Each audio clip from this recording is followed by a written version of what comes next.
I'll wait till everybody gets up. Laminated, very nice of these. Well, good afternoon. A month ago, the American people voted for a new direction in Washington. It was their will that the current business as usual approach needs to stop. It's obvious why. You read the paper today, America set a new record last month. The largest deficit, $248 billion.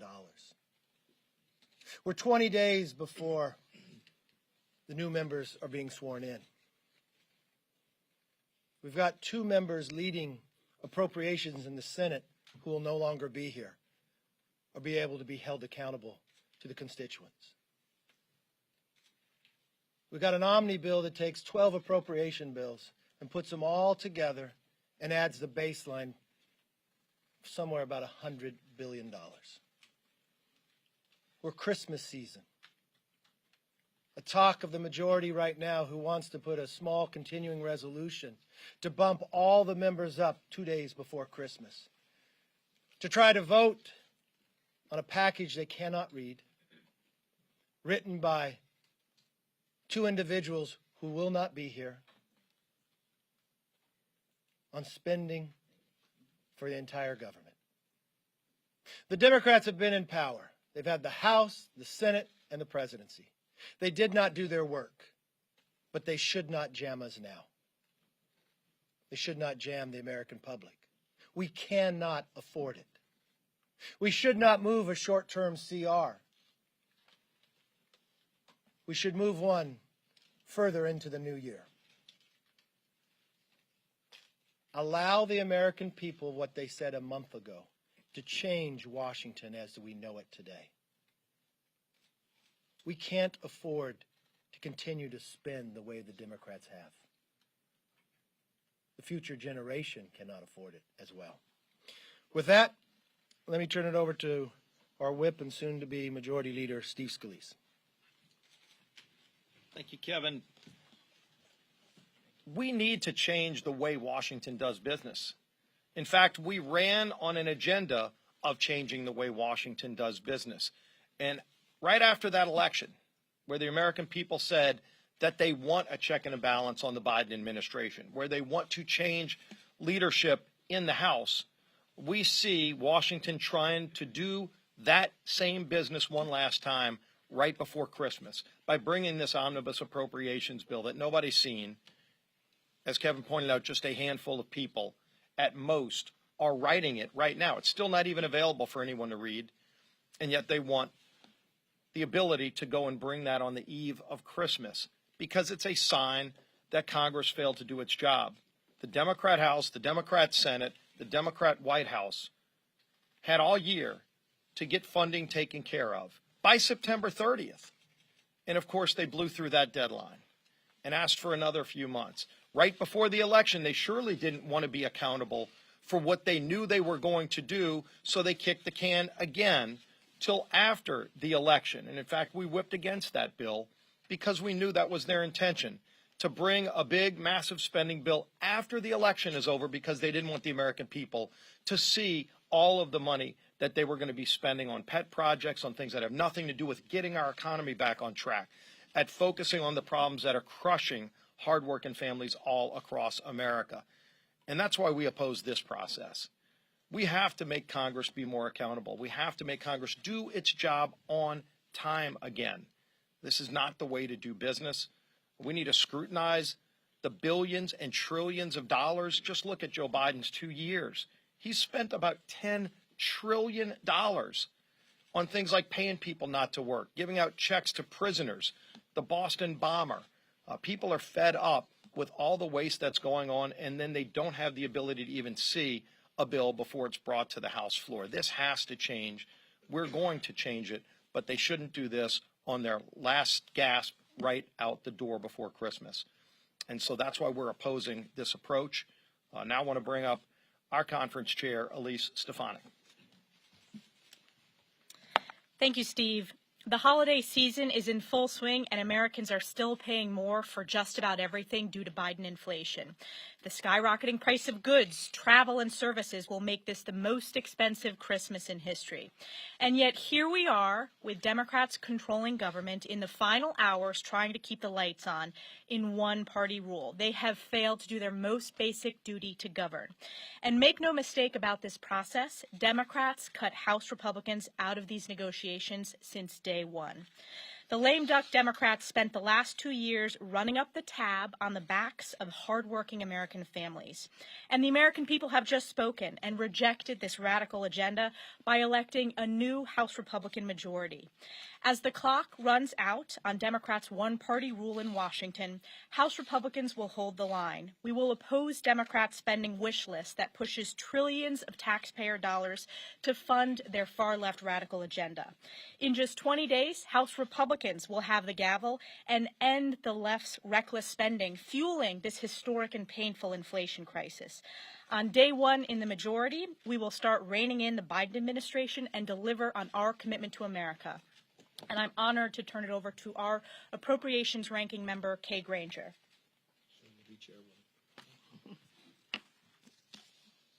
Over the past 2 years, Democrats spent more than $3 trillion outside of normal process. $3 trillion is double the amount of the annual appropriations bills. This additional funding was not to fund our nation's defense. It was for non-defense programs. That's why I'm going to oppose an omnibus appropriations bill if it provides other than significant increase for non-defense programs. A better plan is to pass a continuing resolution into the next year.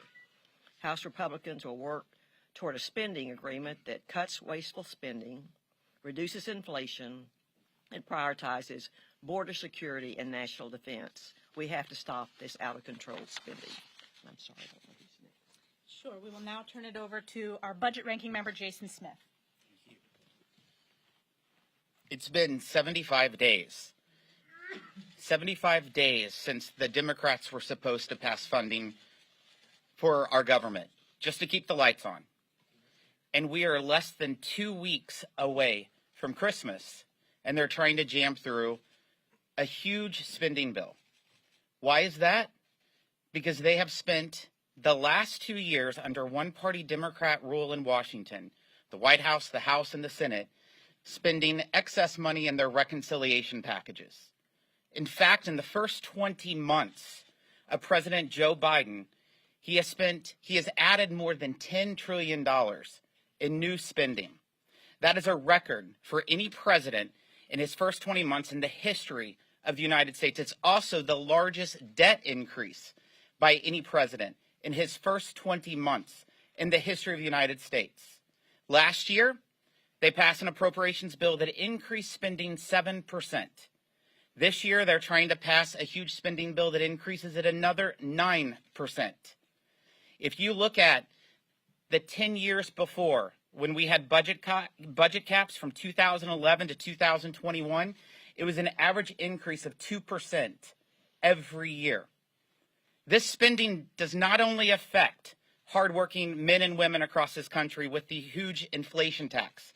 In fact, every American has lost roughly 2 months of their salary over the last 2 years because of the Democrats' reckless spending. But we also have a fiscal crisis within our own government. Just this week, Treasury announced that just the first 2 months of this fiscal year cost the United States government an additional $103 billion just to pay interest on the debt, which is an 87% increase than what it was a year ago. We are less than an hour from the Federal Reserve once again raising interest rates. This will be the 7th time since March. When Joe Biden took the oath of office, the Congressional Budget Office projected there would not be an increase to interest rates until the year 2024. But just this year alone, we've seen the highest spike in increases of interest rates in 40 years and the most combined in the last 15. The last thing we need is a reckless government spending bill that does not have the input of what the voters chose, and that's a Republican House of Representatives. I'm happy to introduce the gentleman from Ohio, the future chairman of the Intel Committee, Mike Turner. Thank you, Jason. Every month, when American families sit down to pay their bills, they feel the crushing weight of inflation and the out-of-control spending from Washington that is driving that inflation. They know every month that as they look to the future of their family, that their future economic security is at threat, is at risk as a result of the out-of-control spending. This omnibus represents continued out-of-control spending in Washington.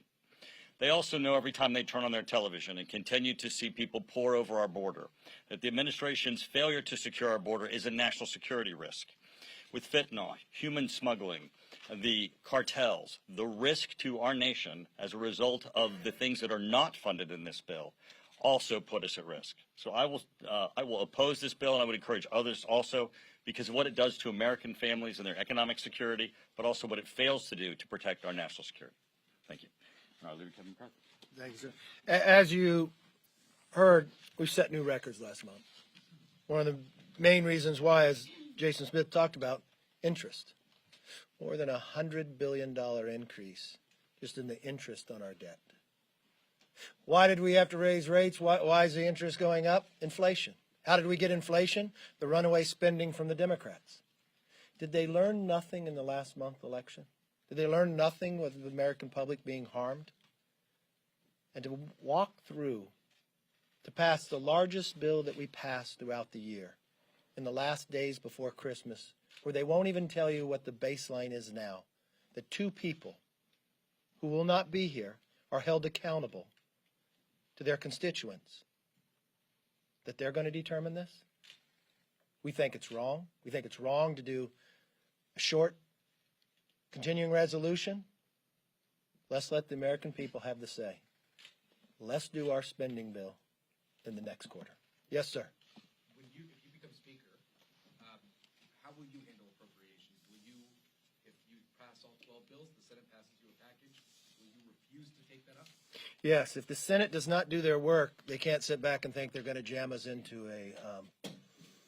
some omnibus. So you're committing that you'll only pass individual appropriations? We'll pass individual bills over to the Senate, and just like this, the House did it to the Senate, and the Senate didn't do their work, and now they think the Senate can sit there and craft all these bills together.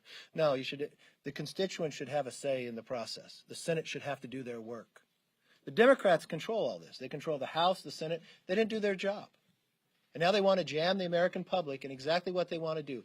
They want to raise the spending, bring more inflation, create more wokeism in the legislation they want to pass through it, and not even give members an opportunity to read it or see it. Yes, sir. If you do the appropriations bill in January or February, how much would you cut domestic spending? Do you have an estimate on that? And would you fund Ukraine aid? I would sit down like anything else we do, like every single household. We'd take how much money we're able to afford, and we proportion it out and let all the members have that debate in an open process. Yes. Why has it been so hard for you to get 218 votes to become speaker when you have President Trump apparently lobbying on your behalf? You've been meeting with members of the Freedom Caucus, but the votes just aren't there. Why has it been so hard for you?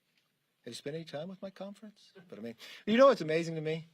Here we are with one of the biggest things going on spending, and I can always count on you for the most inappropriate question. But next question, yes. I'm just wondering about so if you were able to extend the CR into early next year, what gives you the confidence that you would be able to negotiate a deal when there is a large faction of your party that's even challenging your speakership?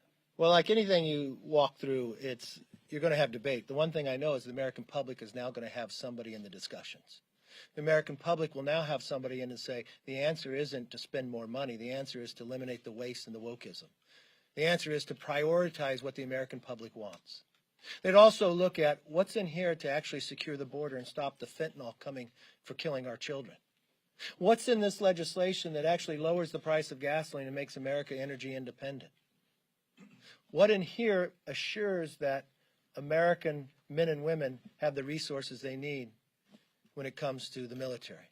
What in here makes sure that whatever we invest in is what America needs going forward? But more importantly, what does this bill do to make sure we move towards balancing our budget? I think those are the priorities. Yes, Jeff. Mr. Leader, so this is not quite the same question here, but if you let's say you had a 30-40 seat majority, disavow us from the idea that if you had a 30-40 seat majority, that this is not political here, that you would say, okay, let's figure out a way to fund the government, let's not worry about the votes for speaker, that this is not political here in an effort to court those conservative votes so you can become speaker on January 3rd, if this was not an issue. What argument did I propose that have anything to do with the speaker? I propose that you have 2 senators who are gone.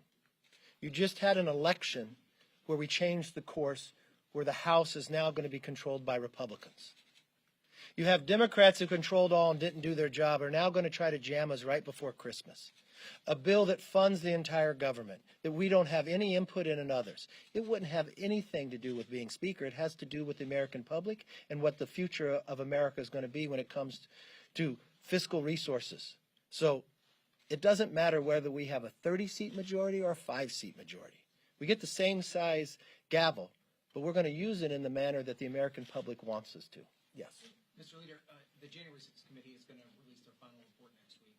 First of all, do you and your conference plan any sort of rebuttal to it? Do you have plans after you take the majority to look into the work of the January 6th committee? I know you've already sent Chairman Thompson a letter to that, but if you could provide any specifics to that. Yes. Finally, are you concerned that you or any of your colleagues may be referred for criminal contempt for ignoring their subpoenas? I'll answer your last question first. No, not at all. We did nothing wrong. Will we release? Yes, for the information we have, and we'd want to get to the bottom. We'd want to not to play politics like the Democrats pick and choose, so it'd be interesting to see. Yes, ma'am.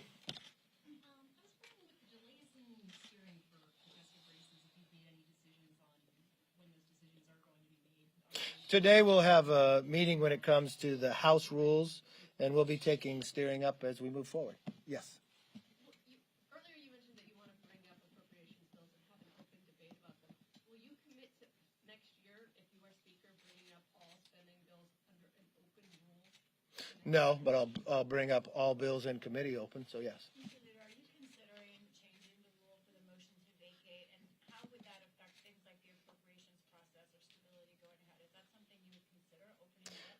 You know, in conference, our House rules and our conference rules changed motion to vacate that 50% of the conference can bring it up and move it that way. Yes. Leader Bernie, do you believe that Republicans have a better chance of brokering a deal when it comes to affirmative reform during this Congress, or is this something that you would rather tackle in the next Congress? Not to be facetious, but I think we'd be much stronger in the majority than sitting in the minority. Yes.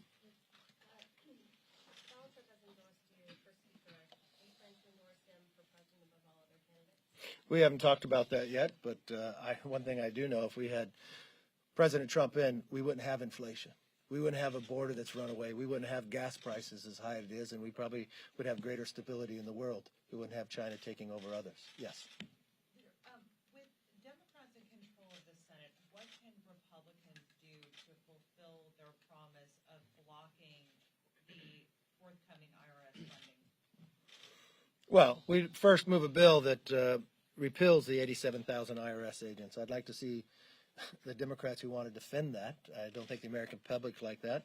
But it also goes to the question we're talking about today. We'd have a stronger hand in doing that for the American public in an appropriation process where we're in the majority. It's just one of the other factors that we can deal with. Yes, ma'am. Mr. Leader, you mentioned earlier about giving the American people a voice in these negotiations. Are you saying Republicans in the House were cut out of these negotiations? Yes. But I'm saying it's more than just the Republicans in the House. Can you tell me what the baseline they agreed to? No, I'm asking you. No, I know, but I'm asking you a question as a reporter. You're an American. I understand what you're saying, and you're saying that it's not public and people don't understand. I'm just trying to understand if Republicans were able to be in the room or if they were being cut out of this negotiation. Well, let me be very clear. If you, as a reporter that covers the House of Representatives, is about to pass trillions of dollars and you don't even know what the baseline is yet, and they want to vote on it next week, I don't think it's just us being cut out. I think the American public's being cut out. And if two people who are deciding it aren't going to be held up to the voters, do you feel good about that as an American, not about as a reporter? I don't think anybody in America would feel good about it. Why, if we're going to make a decision on funding government when we have more than a $31 trillion debt, when we spent more than $100 billion in this new fiscal year just on interest alone, we have runaway inflation we haven't seen in 40 years based upon the mismanagement and spending of the Democrats, why would you feel comfortable moving forward that way? I don't think this is a partisan issue. I think this is about saving the country. Thank you all. If I don't see you before, all have a very Merry Christmas.